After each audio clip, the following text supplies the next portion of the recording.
Magandang umaga, Pilipinas. Narito ang latest kay Bagyong Paulo. Lumakas pa nga ho ito at ngayon ay taglay ang maximum winds na 100 kilometers per hour near the center at gustiness na umaabot po sa 125 kilometers per hour.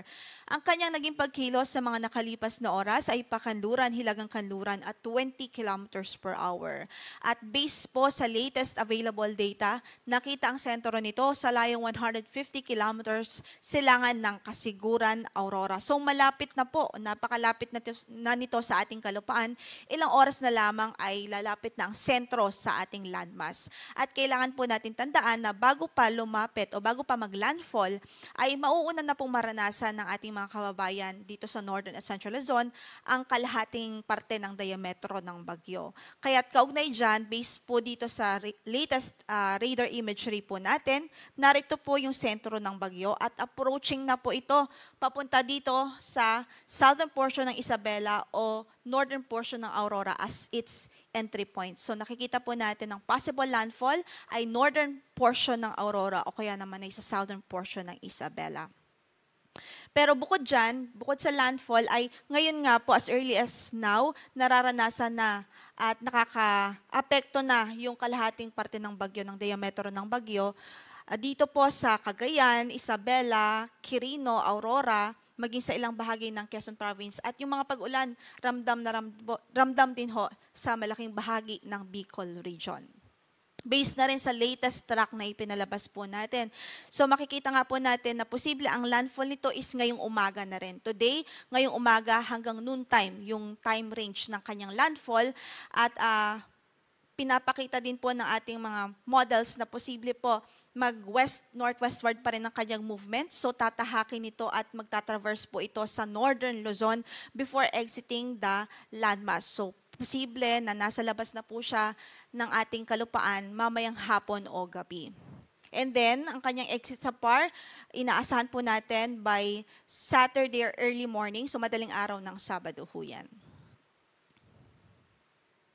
Kaugnay dyan, signal number 3 pa rin, nakataas ngayon sa northern portion ng Aurora, central and southern portions ng Isabela, sa northern portion ng Quirino, northern portion ng Nueva Vizcaya, Mountain Province, Ifugao, southeastern portion ng Abra, northern portion ng Benguet, central and southern portions ng Ilocos Sur, habang signal number 3 din sa northern portion ng La Union. Ito po yung mga lalawigan o mga lugar kung saan ay inaasahan natin mararanasan nga po yung pinakamalakas na epekto ng hangin na dala po nitong si Bagyong Paulo.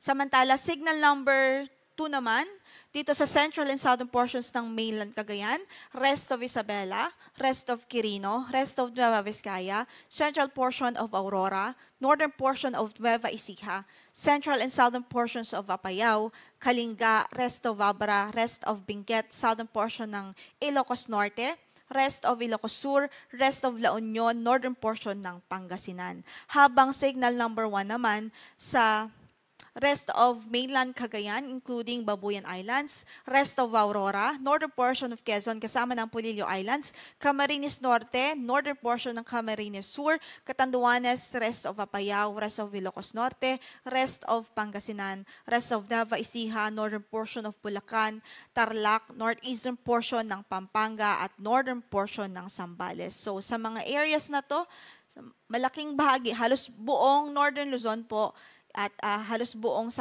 Central Luzon at ilang bahagi ng Southern Luzon, nakataas ang ating signal. So sila po yung directly affected ng bagyo. We're hoping na by this time ay nakapag-prepare na po ang ating mga kababayan at nasa safe at matitibay na po silang lugar at establishments para po magkubli at para po sa maprotektahan ng ating mga buhay at properties din ho. Samantala, yung ating weather advisory, in effect pa rin sa araw na ito. At pwede ang 200 millimeters o more than 200 millimeters of rainfall dito sa Isabela, Quirino at maging sa Aurora Province. So widespread na mga floodings ang inaasahan natin kapag ganito karaming pag-ulan ang may experience o nararanasan sa isang lugar. Samantala, 100 to 200 millimeters of rainfall ang inaasahan dito sa Cagayan, kasama na dyan ang Babuyan Islands, sa Apayao, Abra, Kalinga, Ilocos Sur, Mountain Province, Ifugao, La Union, Benguet, Nueva Vizcaya, Nueva Ecija at Pangasinan. So malaking bahagi ng Northern Luzon at maging ilang bahagi ng Central Luzon. 50 to 100 millimeters of rainfall naman ang pwede pong maranasan dito sa Ilocos Norte. Sa Zambales, Tarlac, Pampanga, Bataan, Bulacan, Rizal, Laguna, Quezon, Camarines Norte, Catanduanes, Camarines Sur at maging sa Albay. Dito po sa Kamaynilaan, ang ating forecast sa araw na ito ay maulap at mataas ang tsansa ng mga pag-ulan, especially sa northern portion ng Metro Manila. So, saan man ang lakad natin today, mag-ingat pa rin ho, magdala pa rin ng mga pananggalang sa ulan at magantabay po tayo sa mga rainfall advisory na ipapalabas po ng Pag-asa dito nga po sa Metro Manila. Ang gale warning natin ay nakataas pa rin sa eastern coast of Cagayan kasama ng Isabela, eastern coast of Aurora, Batanes, Babuyan Islands, northern coast of Cagayan kasama na ang Ilocos Norte at Ilocos Sur. So hindi pa rin ho ina-advise ang pagpapalaot doon, especially dahil may paparating tayong bagyo. Napakadelikado po, maalon hanggang sa napakaalon ng kondisyon ng ating karagatan doon. At para naman sa ating storm surge warning, meron po tayong inaasahan at pwede pong maranasan na 2.1 to 3 meters of wave height dito po sa Aurora, Cagayan at maging sa Isabela. So halos buong Isabela, northern portion ng Aurora at northern and eastern portion ng Cagayan province. Samantala, 1 to 2 meters naman ang pwedeng maranasan sa natitirang bahagi pa ng Aurora, sa Polillo Islands, at dito po sa Ilocos Norte, Ilocos Sur, maging sa La Union at Pangasinan. Yan muna ang latest mula dito sa Pag-asa. Ang next na bulletin po natin will be at 8 a.m. Maya-maya lamang ho yan. At very crucial po itong mga oras na ito dahil nga approaching na itong bagyo. Kaya iba yung doble at triple ang pag-iingat ng ating abiso sa ating mga kababayan, lalong-lalo na doon sa Northern at Central Luzon. Ito po si Lori de la Cruz Galicia. Magandang umaga po.